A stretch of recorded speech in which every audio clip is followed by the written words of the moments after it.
I kind of set out this year to try and kill one with my recurve bow. So for the majority of the season, I toted that with me. And I understand why people call it the struggle stick.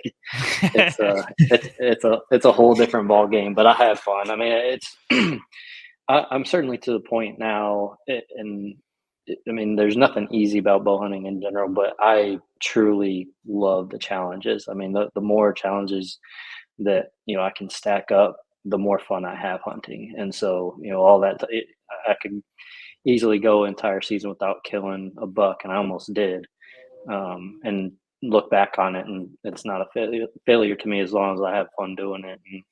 And that's just where I'm at with I think we all go through an evolution of our bow hunting careers and our perspective on things. And right now, I try to keep it fun, and for me, the fun part is the challenge. So, from that perspective, it was a very successful season because there were a lot of challenges.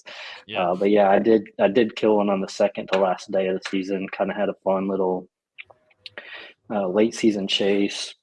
When I had a certain wind direction, I went to one property with my compound bow, and in another wind direction. So basically, south and east wind direction, I went to a property to hunt with my recurve. So depending on the wind direction was which weapon I took and which property I hunted.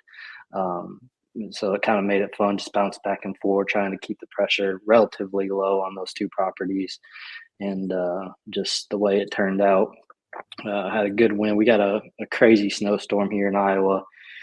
The second to last day of season, got like 15, 16 inches in a day, and just made for a beautiful hunt. It was crazy blizzard conditions, but the scenery was awesome. Watching the I deer bet. behavior out in that, and fortunately, I was able to kill a good mature buck on that second to last evening. So that was kind of icing on the cake, but overall, it was a fun season. Yeah, you couldn't pay me to bring a recurve out in the woods right now. I mean, I already struggle, but yeah, there ain't no way. We took Yeah.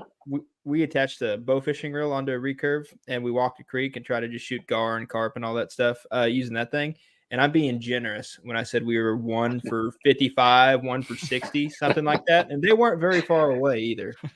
And so, yeah, after that, I'm like, it's going to be a while before I take that to the woods. Yeah, I get it, man. I think the thing that I didn't realize is how much it changes the hunting itself and what you think about. Like, it's not just a lesser weapon.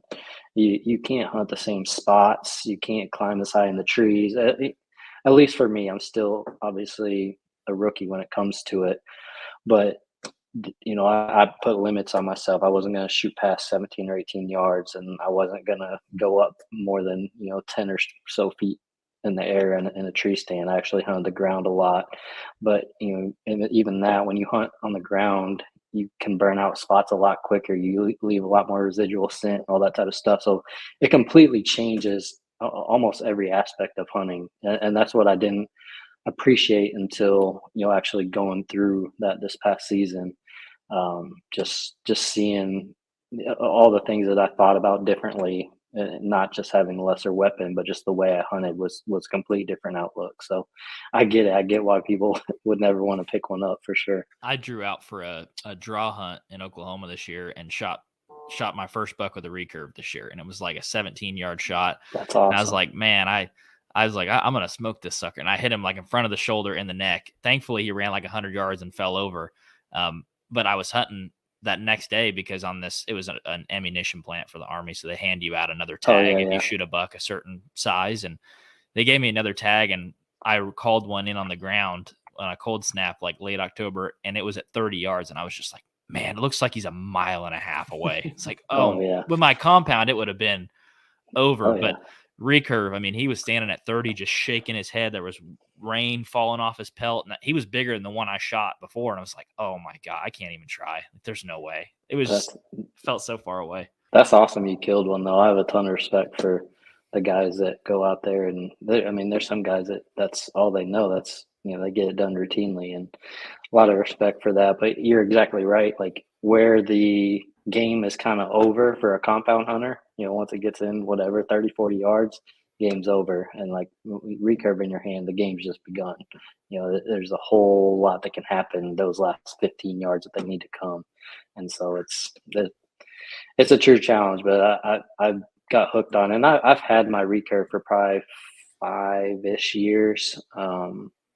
And I love shooting it, but this was my first year taking it out to the deer woods. I've killed a couple turkeys with it, but deer hunting wise, this was my first year actually taking it to the woods almost every day. Well, after that bores you, you can turn into Tim Wells and start throwing sticks at them, Blow dart.